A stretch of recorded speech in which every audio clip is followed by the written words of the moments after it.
Congressman, good to have you. What's really going on Neil, here? great to be with What's you. really happening here? Well, only in Washington could you make up this scenario where you borrow money to buy something that you don't buy, and then you want to decrease the deficit by using that borrowed money to pay back borrowed money. It's like using one credit card to pay off another credit card.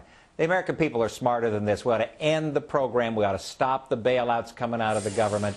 The only consolation in all of this is that one has to give a little kudo to the administration for finally recognizing that the deficit's a problem. Well, maybe that's a good thing then, what they're doing, paying down the deficit. Yeah.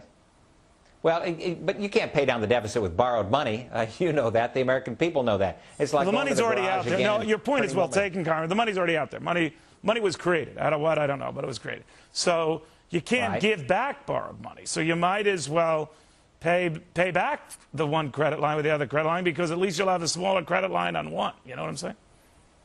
Well, shouldn't we end the program? Boy, that would send a great communication to not just the nation but the world that we were finally getting serious about not spending more borrowed money. There is a solution to all of this, and it's stopping this bailout mentality that we have right now. Don't use one credit card to pay off another credit card. In the end, you've still got to pay off that other credit card. I think we're way beyond talking about how deep in debt we are, though, right? Are you worried that now with talk of another jobs program, about the price of this health care, the rumors that it's going to climb substantially over $1 trillion, whatever it's finished, that it's just so beyond the pale that no one in his right mind thinks this will ever be paid off this century, let alone the next century? Well, if we don't pay it off, if we don't start getting serious and truly fiscally responsible, then our kids and our grandkids will not have the kind of opportunity that we've had, because we're shackling them with the amount of debt burden that we're placing upon them.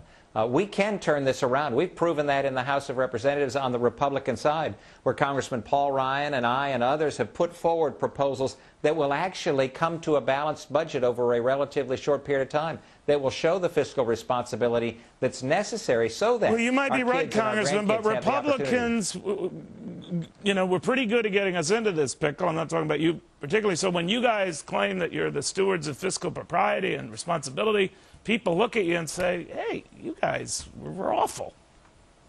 Well, they do when they look back for the 6 years prior to this administration. However, this administration has taken things to a new height. $1.4 trillion deficit in their first fiscal year, 4 times greater than any of the deficits in the previous 4 years. So this is the fact of the matter is the American people want to see real change, and real change means having folks be fiscally responsible. I believe that's going to result in a Republican leadership in the House come 2010. And you're not worried that it's going to be divided in uber conservatives and the uber moderates, if there's such a term, that you guys are going to divide each other out? No, because I think that truly across the board, the Republican Party and Republicans who are running now, stepping up and running really for the first time, are putting forward the fiscal responsibility mantle. The good news is that the majority in the House of Representatives, when the Republicans take control again in 2010, if given that privilege, will be individuals who've only been there 3 terms or less. Right, every one of us ran on a mantle of fiscal responsibility. We'll watch it closely. Congressman, thanks for coming on again. Good seeing you. Thanks, Neil, so much.